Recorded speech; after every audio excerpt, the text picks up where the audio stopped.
Now I know what you're going to say. Why on earth would you want to lower a Porsche Cayenne? A Porsche Cayenne is an SUV, it's a high vehicle. I get that, I totally understand that, but you know, some people just like lowered cars, and I happen to be one of those. So I like my Porsche Cayenne to be as low as possible and as safe as possible while being as low as possible. And I'm going to show you two ways that you can actually lower your Porsche Cayenne. It does need to have the air suspension system. If you've got springs in there, then you probably need lowering springs. But if you've got the air suspension, there are two ways that you can lower the suspension on your car just by doing it yourself on your home driveway or in your garage or wherever you work on your car. That sun is really blinding, I'm sorry about this. So we've got two products. The first one is in this box here, and let me show you. I'm going to put a link to both of these products in the description below this video just to make it that little bit easier for you. If I can ever get into the box holding the camera with one hand. These are lowering suspension links, and what you need to do is the car's fitted with 4 of these already, one on each corner or one on each wheel. And basically you remove the original links and you put these links in. What these links will do will allow you to kind of trick the suspension of the car, and it allows the car to be lower. So the ECU of the car, the suspension ECU, thinks the car is higher than it is when these are installed, and therefore because it thinks it's higher than it is, it actually lowers the suspension down to a lower height. So these are about £70, which is about $90. You've got to install these yourselves. They can be a little bit tricky to install, but once installed they will obviously lower your car. Now I'm not going to fit these personally because I originally bought these and then I found out another way to lower the suspension, which is a lot easier and a lot more adjustable. So I'll come to that in a second, but let me show you what the car is like at the moment. Sunny day, but this is what the car looks like at the moment. This is how I drive the car in this suspension mode. Now it's probably looking a bit lower than most suspensions will,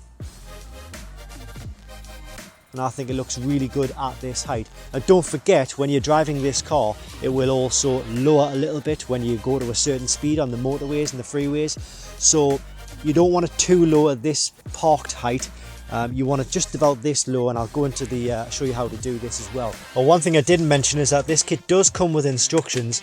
The instructions aren't very good. They are in German, which is great if you understand German, but even when I've translated these to English, which this may help you, have a look at that. These are the instructions translated to English. It's still not that good. The videos, there are a few videos online as well, but they are really poor.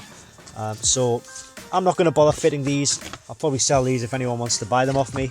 Now the way I've set up the suspension on this car is by using this kit. This is the Autel MK808 kit. As far as I'm aware, there's no other electronic device or diagnostic package that will allow you to adjust the suspension on this car other than this tool and more expensive tools. There is a Durometric kit, you've probably heard of that. That doesn't work on the 958 suspension at the time of making this video. You know, in a few years time they may well make a software adjustment which allows you to do that, but at the time of making this video, it's November 2020 right now. This is the only tool.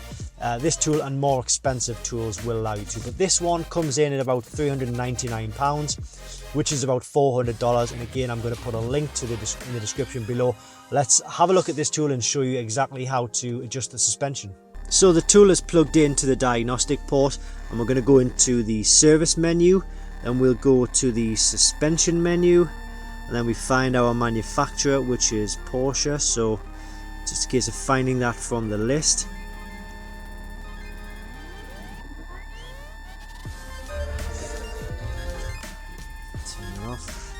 Right, so we go manual selection, we go select your specific vehicle. It's suitable for Cayennes and Panameras and Macans. I've got a Cayenne, it's a 2013 model, so hot functions,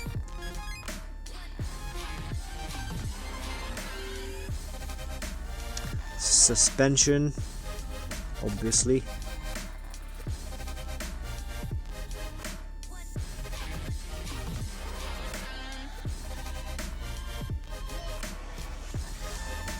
sometimes takes 10 to 15 seconds between screens. Right, ensure that the vehicle is correctly coded, that the height sensor component test is performed. Press continue.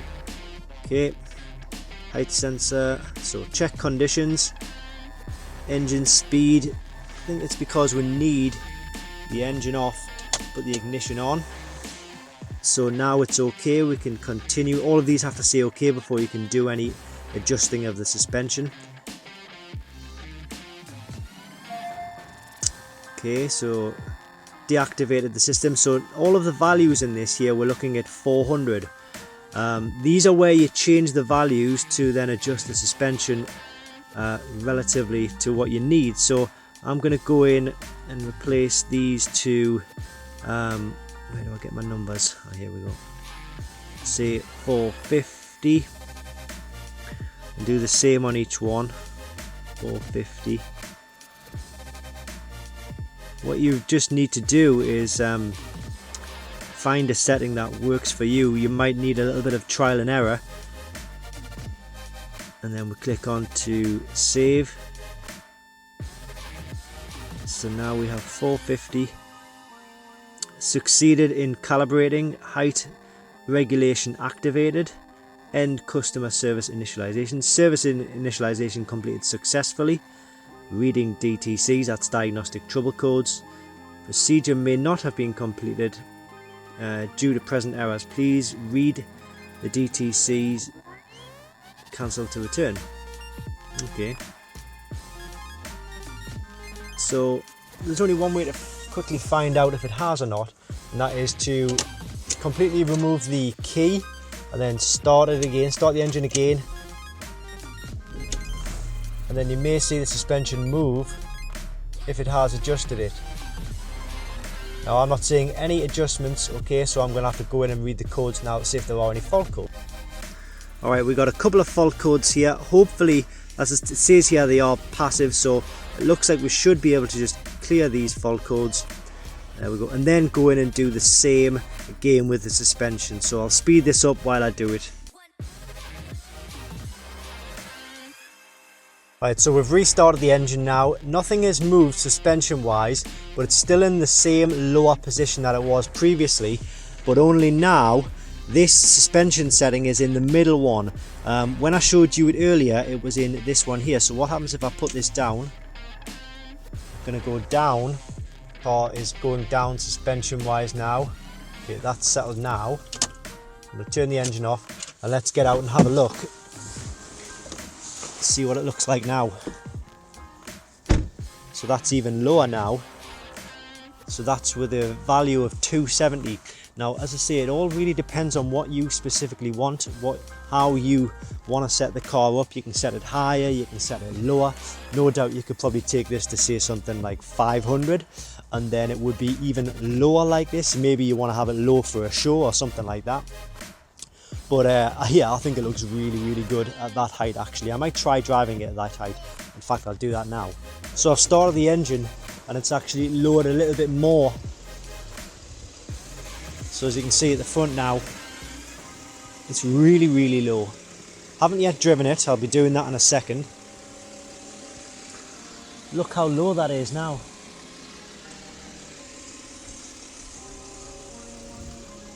Very interesting. Gives you an idea of what the tool can do. You don't have to go with these suspension settings, just whatever's best for you. Now obviously you need to find a good mix of comfort driving with something that looks good. Now I'm starting to drive here for the first time. Wow, okay, I can already feel that it's really, really bumpy. Oh, whoa, oh dear. That is like really uncomfortable. You can't drive it like this. I mean, you can, but I suspect it would only be a matter of time before something breaks.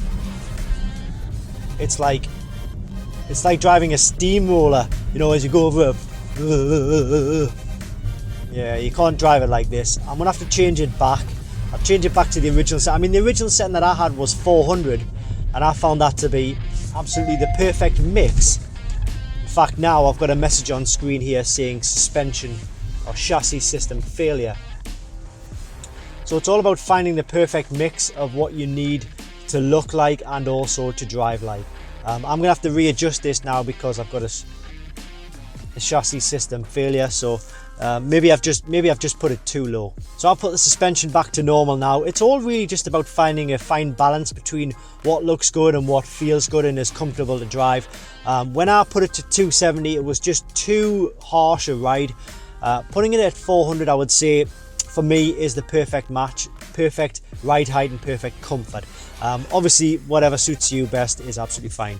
But as I say, I'm going to put the links to both of these kits, well, the diagnostic tool and the links in the description. You can buy them on Amazon, so go ahead, have a look at them. And the first one, the links were about £70, which is about $90. The diagnostic tool is about £400, which I think is about $500. But the diagnostic tool obviously covers everything else, covers all of your systems for fault codes, DPF, and whatever it is you need to do. So they're both really, really good tools, and just whatever suits you. So I hope you've enjoyed this video. Hope you found it useful if you are looking to lower your Porsche Cayenne. I get that not everybody wants to do that. It's fair enough. I just like low cars. Thanks for watching. I'll see you next time.